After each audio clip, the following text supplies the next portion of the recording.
Good morning, I'm Charles Lejano. This is One News Now. President Rodrigo Duterte lashed out at the critics of the government's COVID-19 response efforts during his public address last night. He also defended some of the administration's most criticized moves, including the Manila Bay dolomite project, keeping Health Secretary Francisco Duque III in office. To give us a rundown of the other issues addressed by the president, we have Maricel Halili. She's reporting to us live from Mandaluyong City. Maricel, President Duterte opened his speech by congratulating DENR Secretary Roy Simatu. Can you tell us more about this?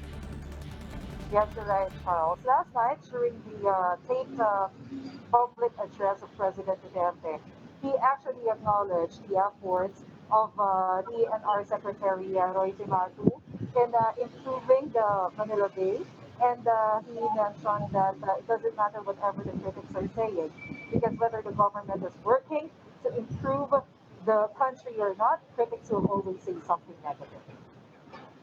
Right, and aside from DENR Chief Simatu, we have Health Secretary Francisco Duque also receiving some praise from the president. Why is this?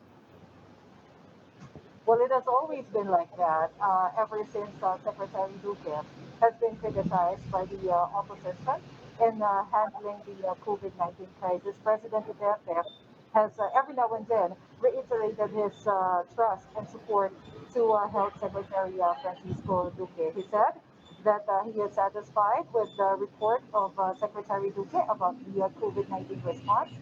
And he also acknowledged that Secretary Duque is doing his job as health secretary to the point that he is not eating, he doesn't have enough sleep. So once again, he said that whatever the critics are saying, it doesn't matter to him.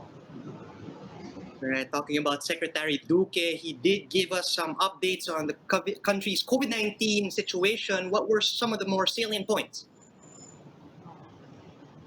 Charles Secretary Duque last night mentioned that as of September 21, we have additional 3,000 plus cases of COVID-19 in the country, but we have additional 20,000 recoveries listed by the health department. And he also noted that we have listed a 1.7% fatality rate. It's much lower compared to our previous rate at the start of the pandemic. Right, Maricel, we have Secretary Eduardo Año, who also detailed the IATF's plan for this coming Undas. What particular dates will be covered by the temporary closure of cemeteries in Metro Manila, just to recap, and when are people actually advised to go visit their departed loved ones? As released by the Interagency Task Force last week, Charles, Interior Secretary Eduardo Ande reiterated that based on the resolution, all cemeteries all over the country will be closed from October 29 to November 4th. Meaning that people cannot visit the cemetery in that span of time, but they can visit the cemetery, their loved ones, starting today until November 15, except those dates that was provided by the IATF resolution. And in addition to that, I also would like to take note of what Secretary Anyo mentioned last night about the crime rates. Secretary Anyo mentioned that from the start of the implementation of the quarantine, it is good to take note that the crime rate has lowered. He mentioned that about 47% decrease on the crime cases was recorded since the start of the quarantine implementation in March. All right, let's shift away from that for a while. Let's talk about the president explaining why he lifted the deployment ban on healthcare workers. Does this now mean that any medical professional with a perfected contract can leave abroad for jobs?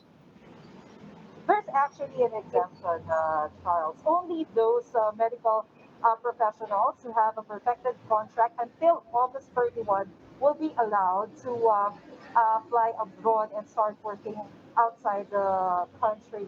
Beyond that, they are still not allowed to go outside the country. Only those who have perfected contract until August 31, 2020. It means about 1,500 Filipinos or medical workers will be allowed to fly abroad. All right, so there's a reckoning date as of August. Do we now have any updates regarding the repatriation efforts for Filipinos naman who want to come home? Mhm.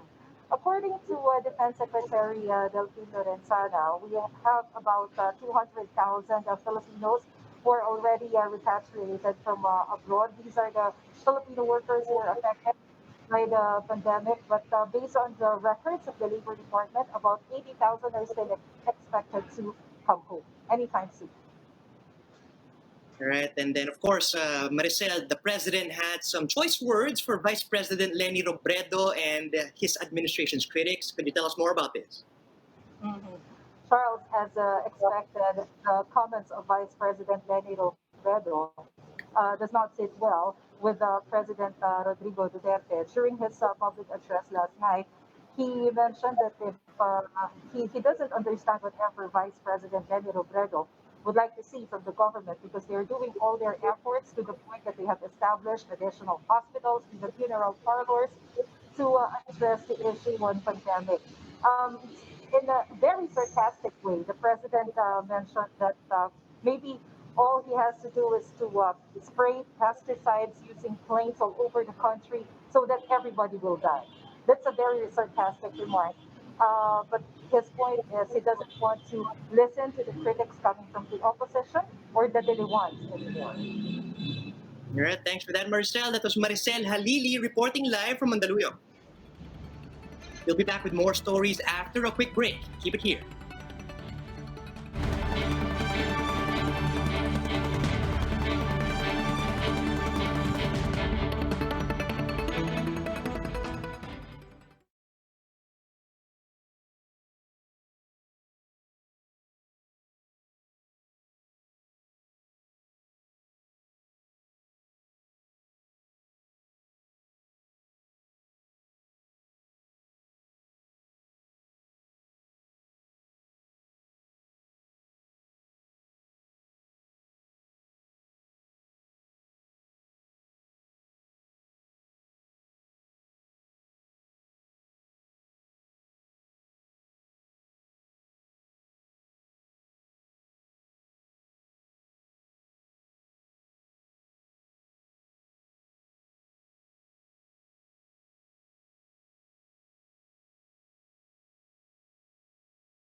Hinigang.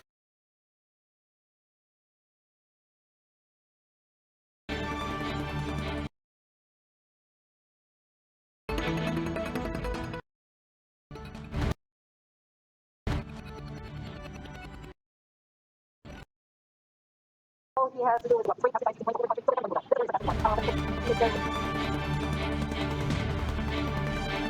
That's the one. You're still watching One News Now. I'm Charles Lejano.